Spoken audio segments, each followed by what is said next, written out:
when you feel like, am I too late for success? Yeah. Shouldn't I have achieved this by By now? now, yeah. I'm 25 years old. Shouldn't I be here by now? And I think it's important for us to note that we write our own stories. Yeah. Yeah. I know there's a lot of, social media.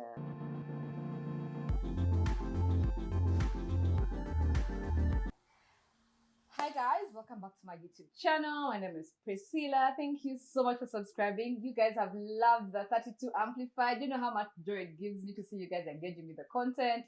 Like, sometimes when you're a YouTuber and a new YouTuber and a small creator, you make videos and sometimes you wonder who will like them, who will watch them. But you guys have just been super blessed, super awesome, and super supportive. So please keep it up. Don't stop. We are on the journey to 1K before September. Join the dream team. Anyway, subscribe and click the notification button below. So today I have a guest. I have known her since our hey days of being younger children. We grew up together quite gava. We have been through it.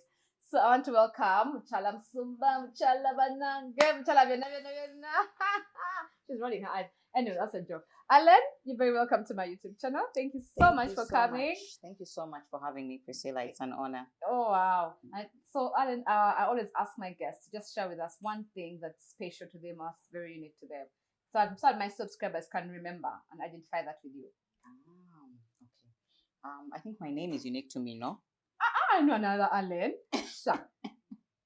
Okay. Something unique to me is I think my love for green. I'm so glad that there's a lot of green here on the set, and I don't know if your other guests have been this grateful to be had. I am so proud of you for what you're doing here, and when you first approached me about coming, I was like, oh really?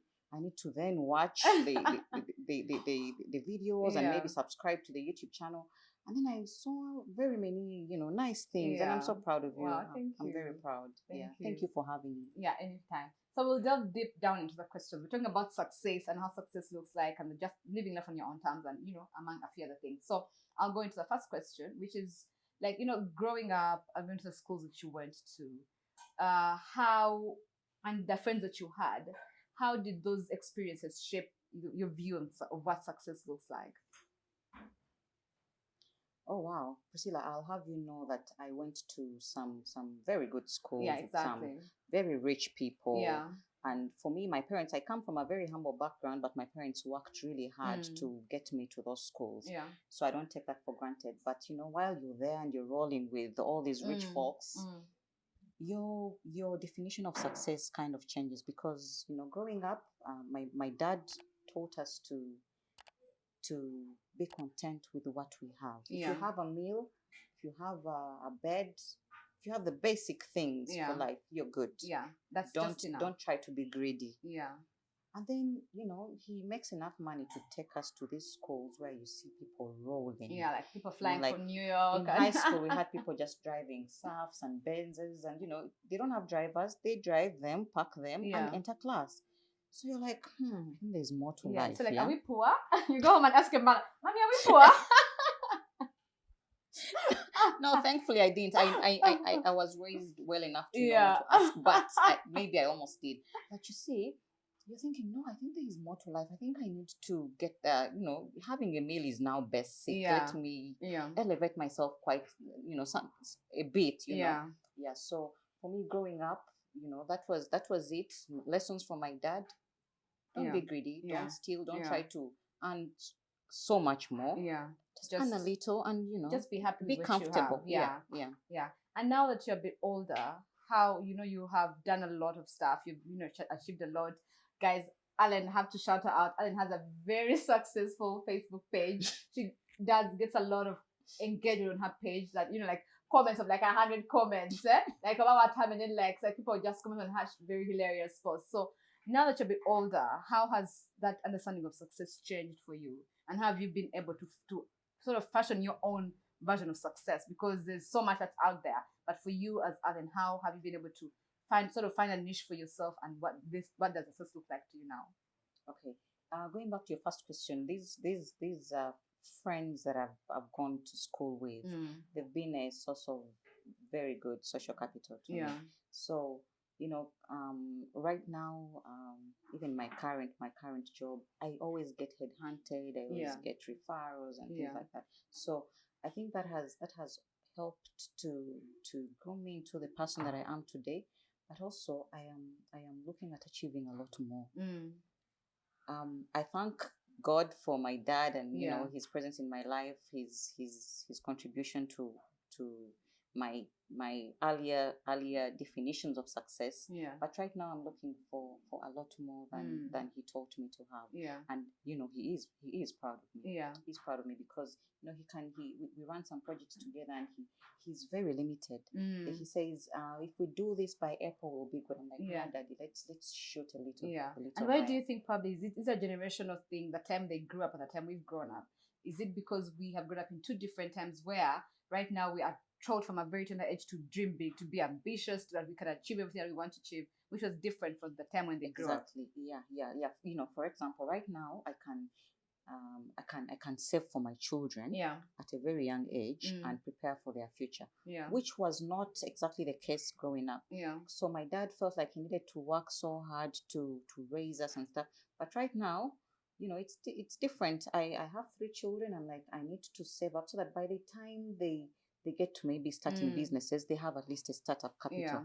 which wasn't the case then. Yeah. So yes, it's the times have changed, Mm. and we need to evolve from the people that we were raised to Yeah. be. Yeah. So, as a mother of three, how are you raising your children in a different way to see success? Because you said you were raised a different way and you've evolved into a different person. And I understand, I can imagine that the needs of your children will be very different from your needs. So, how are you preparing your Tell me about children that. for them to have a perspective of success that will be relevant for them in their time? So you see, I've told you about the rich people I went to school with. Yeah. Those had not even started making money. Yeah. It was their parents' money Yeah. that they were rolling with. Yeah. So that's my goal. Yeah. I want my children to be able to roll using my money. Yeah. Yeah. You want to leave them an inheritance, a heritage. Exactly. So I'm saving up towards that. Yeah. But also right now, I just want to teach my children basic financial literacy skills. Mm. And how are It's you doing important that? to save. It's Okay, important through to save. saving. So yeah, basic things like playing a game of Monopoly Yeah. shows them that when you save, you can invest on Kampala Road, on a high street or something like that. So basic things like when you open a business, you need to make a profit. Yeah. Don't just run a business For the and- sake of running exactly. it. You need to. It makes sense when you make a profit. Yeah. And I think it's a good thing for all parents to do. At a very young age, they need to understand basic financial literacy skills so that as they grow up, they appreciate money. Yeah. Then also don't hand your children money at Yeah. a very young age. No, Yeah. they need to appreciate where they hustle behind getting money. Yeah. So yeah, I tell my children no very many times. Even Mm. when I have the money, I say no. When I get money, I'll do this. So they understand Yeah, that it's money a is not process. It's a It's process. not always there. Yeah. I need to work hard to get it. Yeah. Yeah. So That's interesting. So I mean, you're on Facebook, you're very active on social media, and I'm sure you have seen all these 40 under 40 lists by the Forbes. Monitor did their own 30 under 30 successful women. Like there's just so much pressure to be successful.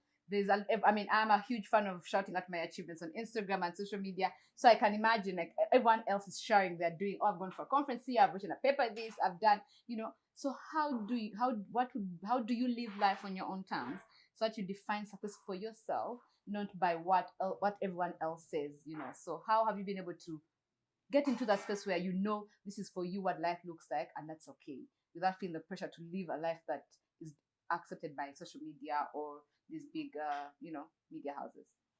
Priscilla, that's very key. I think in every person's life there comes a point when you feel like, am I too late for success? Yeah. Shouldn't I have achieved this by now? By now, yeah. I'm 25 years old. Shouldn't I be here by now?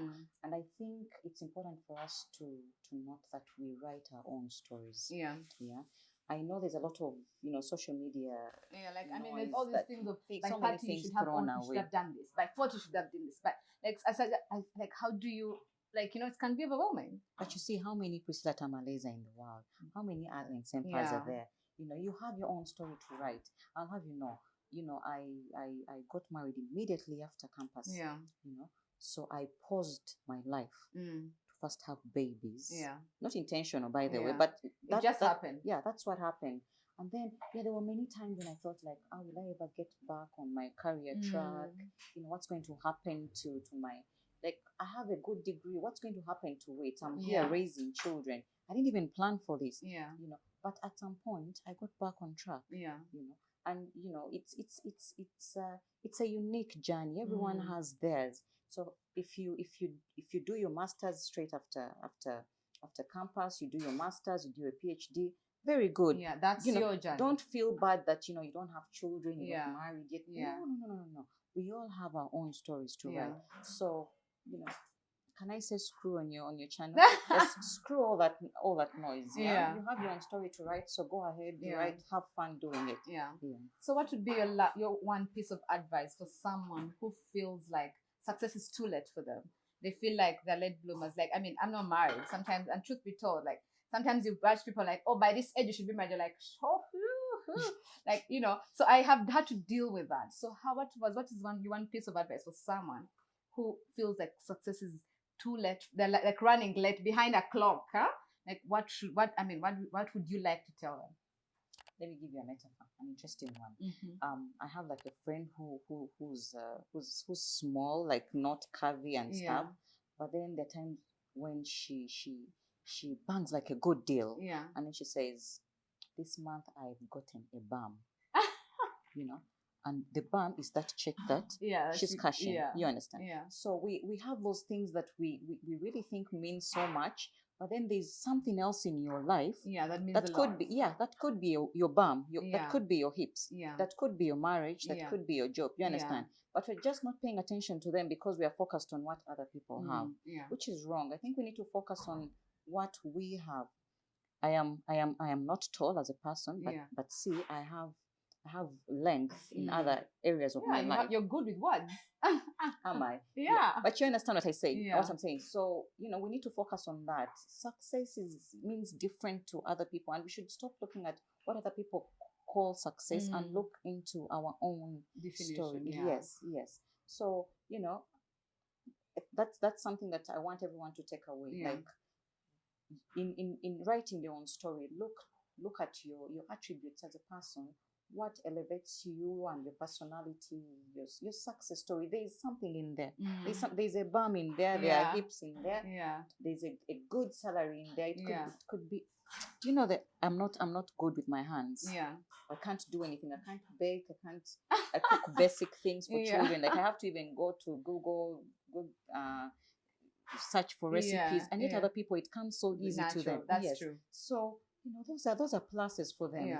So wow, that's really nice. I think, Alan, what you shared is very profound, that success looks very different for each one of us, and I think most of us fall into the trap of comparing our lives to others. I know that you didn't for a long time you've been wanting to write a book, and you want to write, and right now on Facebook you are writing, and you are writing a book right now, and for you that's how success looks like. But for someone else, they'll be like, oh my God, I'm running behind the clock. And yet for you, like, I'm exactly where I need to be at this time. Wow. So thank you so much for coming to my channel and sharing.